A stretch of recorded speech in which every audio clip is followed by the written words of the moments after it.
Hello everyone. तो आज हम डिस्कस करेंगे the fundamental unit of life, chapter number 5। तो ये DSSB के लिए, NVS, KVS और भी टीचिंग एग्ज़ाम्स के लिए बेनिफिशियल होगा।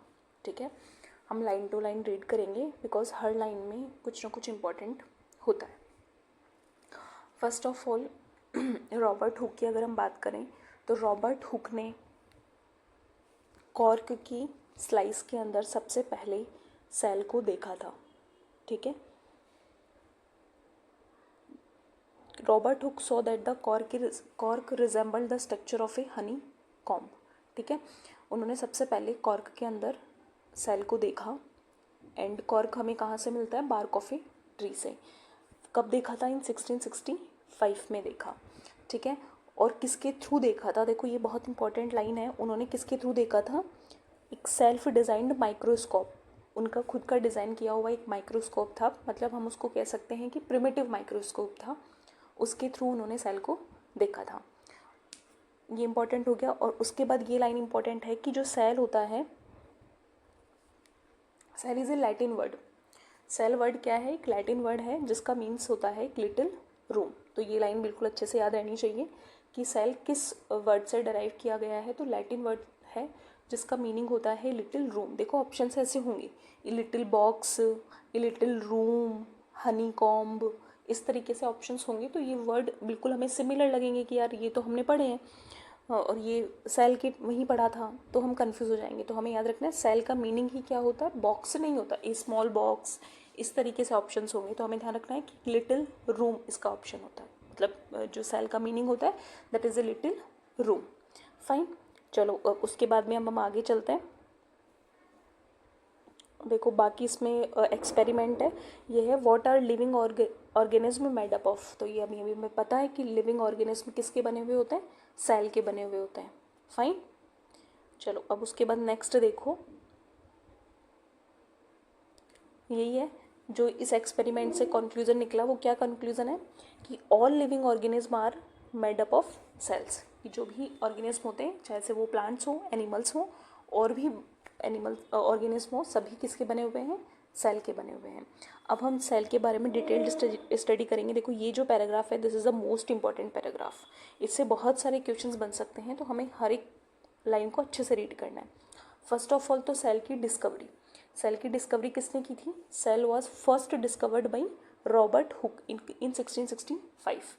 तो 1665 में रॉबर्ट हुक ने देखा था। कहाँ देखा था? हमें पता है कॉर्क के अंदर देखा था। किसके थ्रू देखा था? तो एक प्रिमिटिव माइक्रोस्कोप के थ्रू देखा था। फाइन, उसके बाद में मतलब इन्होंने जो देखा रॉबर्ट हुक ने, वो क्या थी? एक डेड सेल थी। Next is Leeuwenhoek. ल्यूवेनहॉक ने 1674 में किसके द्वारा? एक इम्प्रूव्ड माइक्रोस्कोप के थ्रू एक लिविंग सेल को देखा था। और किस में देखा था? पॉन्ड वाटर के अंदर देखा था। देखो दोनों का पता होना चाहिए कि किसने कॉर्क में देखा और किसने पॉन्ड वाटर में देखा, किसने डेड सेल को देखा, किसने लिविंग सेल को देखा, किसने प्रिमिटिव माइक्रोस्कोप से देखा और किसने इम्प्रूव्ड माइक्रोस्कोप से देखा। फाइन, उसके बाद में है it was Robert Brown in 1831 who discovered the nucleus in the cell. तो सेल में जो न्यूक्लियस प्रेजेंट होता है उसकी डिस्कवरी किसने की? रॉबर्ट ब्राउन ने की। कब की? इन 1831। फाइन, उसके बाद में जो प्रोटोप्लाज्म होता है, ये वर्ड किसने दिया था? ये परकिंजे ने दिया था in 1839। Term protoplasm for the fluid substance of the cell.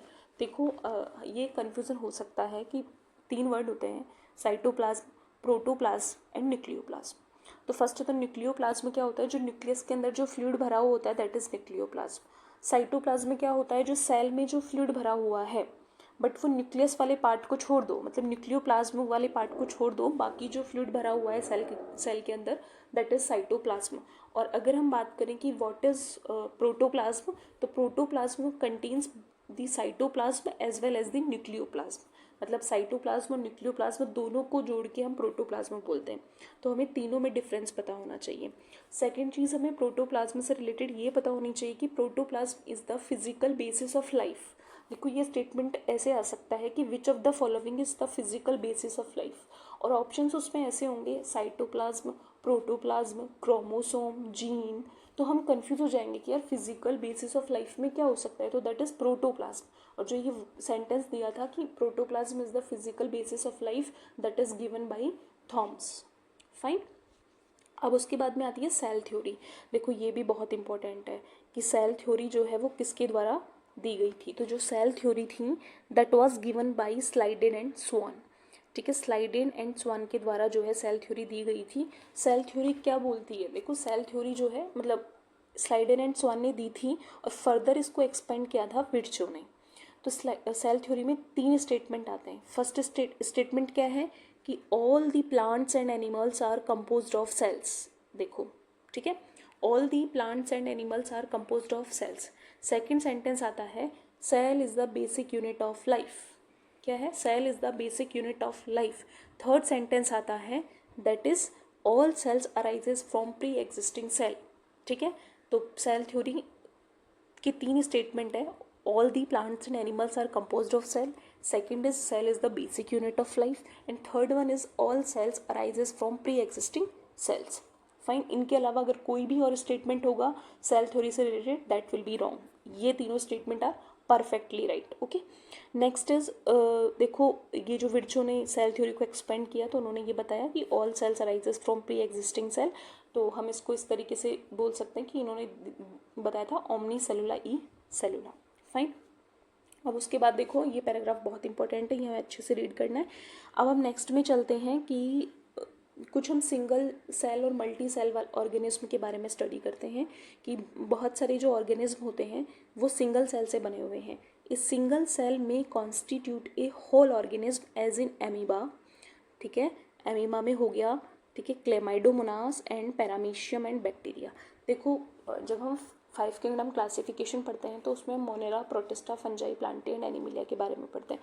तो स्टार्टिंग की जो 2 होते हैं दैट इज मोनेरा जिसमें बैक्टीरियाज आते हैं, सेकंड वन इज प्रोटिस्टा जिसमें अमीबा आता है ना, यूग्लिना आता है, पैरामीशियम आता है। तो ये किससे बने हुए होते हैं, ये यूनिसेलुलर होते हैं, मीन्स ये एक ही सेल से बने हुए हैं।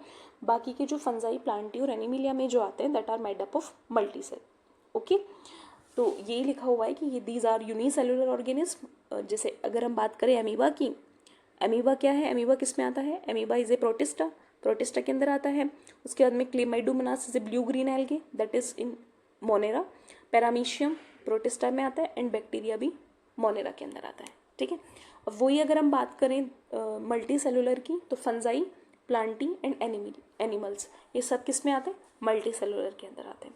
फाइन, अब देखो नेक्स्ट लाइन देखो, this is important line that is every multi cellular organism has come from a single cell. देखो ये लाइन हमें याद रखनी है क्योंकि हम वहाँ इतना प्रेशर होता है एग्जाम में कि हम कंफ्यूज हो जाते हैं इन चीज़ों को लेके कि जब वो मल्टी सेलुलर ऑर्गेनिज्म की बात कर रहा है तो यार वो मल्टी सेलुलर है तो मल्टी सेल्स प्रेजेंट होंगी उसके अंदर, बट ऐसा है कि जो मल्टी सेलुलर ऑर्गेनिज्म होता है ना वो एक सिंगल सेल से ही बनता है। ठीक है, मतलब एक सिंगल सेल में डिविजन्स होते हैं और उससे फिर मल्टी सेल्स बनती हैं।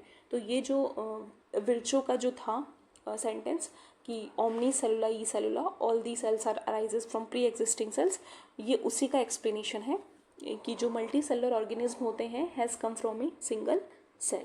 फाइन, तो ये हमें याद रखना है। ओके, अब देखो हम आगे जाते हैं।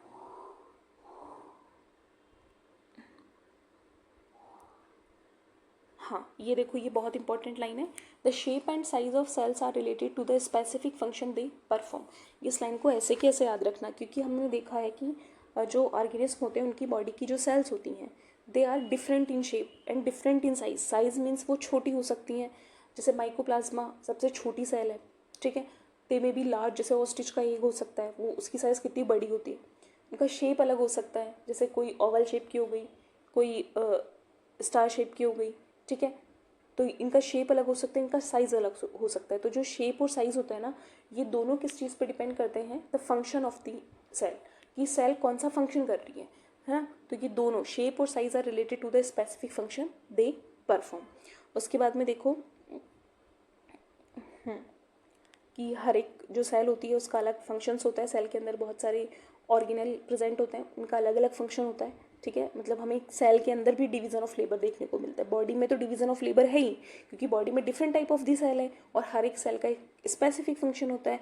तो बॉडी के अलावा भी ये लाइन देखो इंपॉर्टेंट है कि the division of labour is also seen within a single cell, क्योंकि सिंगल सेल के अंदर बहुत सारे ऑर्गेनल प्रेजेंट हैं और उनका एक स्पेसिफिक फंक्शन है। ठीक है, जैसे माइटोकॉन्ड्रिया एनर्जी प्रोड्यूस करेगा। ठीक है, अब हम देखते हैं आगे each kind of cell organelle perform a specific function. तो अब हम एक एक ऑर्गेनल के बारे में स्टडी करेंगे, वो हम हमारे नेक्स्ट वीडियो में करेंगे, ठीक है।